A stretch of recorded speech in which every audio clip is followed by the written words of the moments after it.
The world is transforming its relationship with cars. For over a century, internal combustion engines ruled the roads, but now electric vehicles, EVs, are taking over. EVs are cleaner, quieter, and powered by batteries, not petrol. This shift has sparked a global race for innovation and market dominance. At the center are two giants, the European Union and China. The EU, with its legacy car makers and green ambitions, wants to lead the EV revolution. China, meanwhile, has surged ahead as the world's largest EV producer and market, thanks to massive government support and rapid innovation. Chinese EVs, affordable and advanced, have flooded European showrooms, challenging Europe's own auto industry. This influx has triggered anxiety among European manufacturers, worried about competing with state-backed Chinese rivals. The stakes are enormous. Jobs, supply chains, and national security hang in the balance. For Europe, the auto sector is vital. Millions of jobs depend on it. For China, exporting EVs is a strategic priority and a source of national pride. The collision of these ambitions has turned the quiet hum of electric motors into the loud rumble of a looming trade war. The trade in EVs is no longer just about cars, it's about economic power and the future of global industry. The stage is set for a major confrontation. In the summer of 2025, tensions boiled over. The EU, after investigating, concluded that Chinese EV makers were unfairly subsidized. To protect its industry, the EU imposed steep tariffs, up to 37.6%, on Chinese electric cars. This was a dramatic escalation, signaling that Europe would not tolerate what it saw as unfair competition. The tariffs aimed to level the playing field, making Chinese EVs reflect their true cost without state aid. This was one of the EU's most significant protectionist moves in decades. The message: Europe's market would not be open to subsidized goods at the expense of its own industries. The global auto industry was rocked. Manufacturers, suppliers, and dealers scrambled to assess the fallout. The era of easy access for Chinese EVs in Europe was over. Brussels insisted it wasn't against competition, just unfair practices. Evidence of subsidies, cheap loans, land, R&D support, was cited as justification.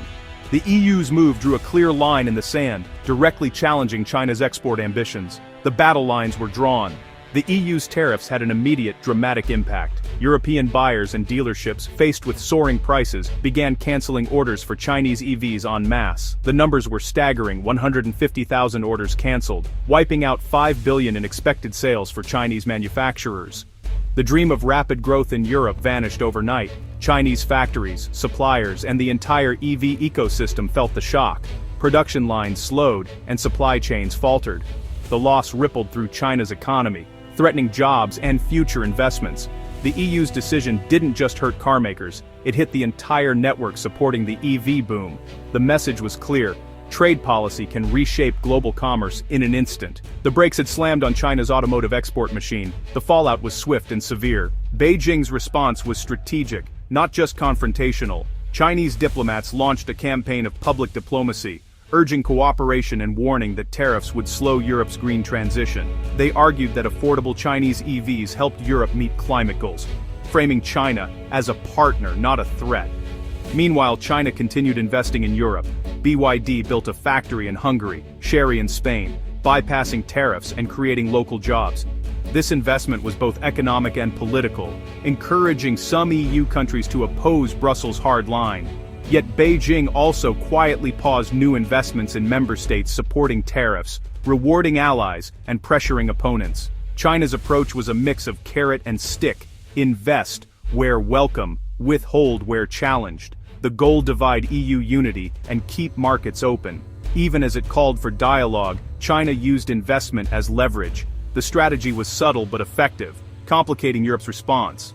The trade dispute became a test of both economic power and political influence. The lines between cooperation and competition blurred.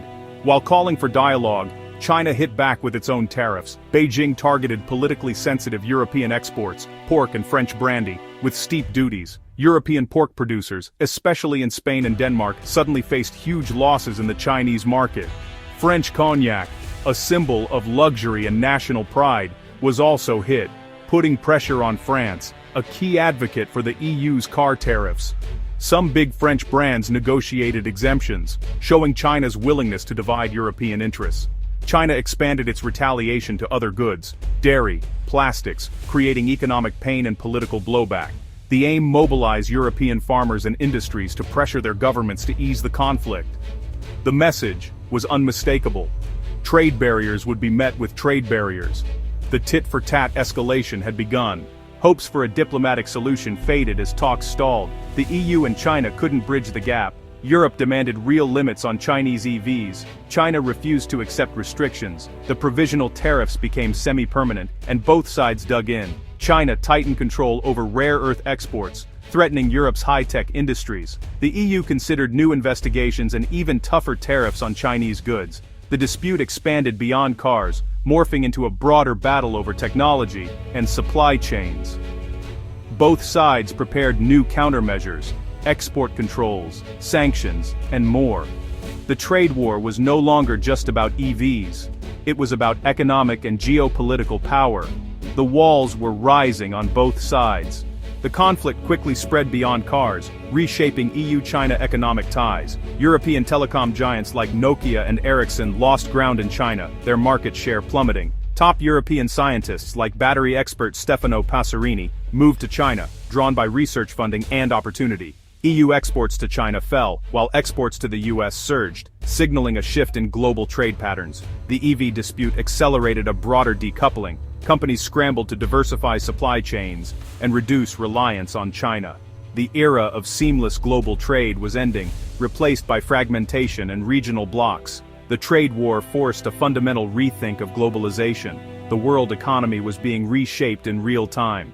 As 2025 ends, the EU-China standoff remains unresolved. Tariffs on EVs and retaliatory duties on European goods persist, casting a shadow over trade. Chinese EV makers adapt, some shift to plug-in hybrids, others accelerate plans for European factories. Europe faces a dilemma: protect its industries or risk a wider trade war that could hurt consumers and the green transition. Any resolution would require China to curb subsidies, an unlikely concession. The outcome will shape the price, variety, and technology of cars in Europe for years. Millions of jobs and the future of iconic brands are at stake.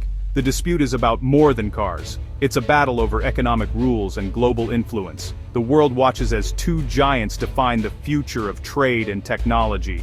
Will the future be one of cooperation or protectionism? The answer will affect households, industries, and economies worldwide. As 2026 approaches, the engines of trade are still running, but under strain. The road ahead is uncertain, and the stakes have never been higher.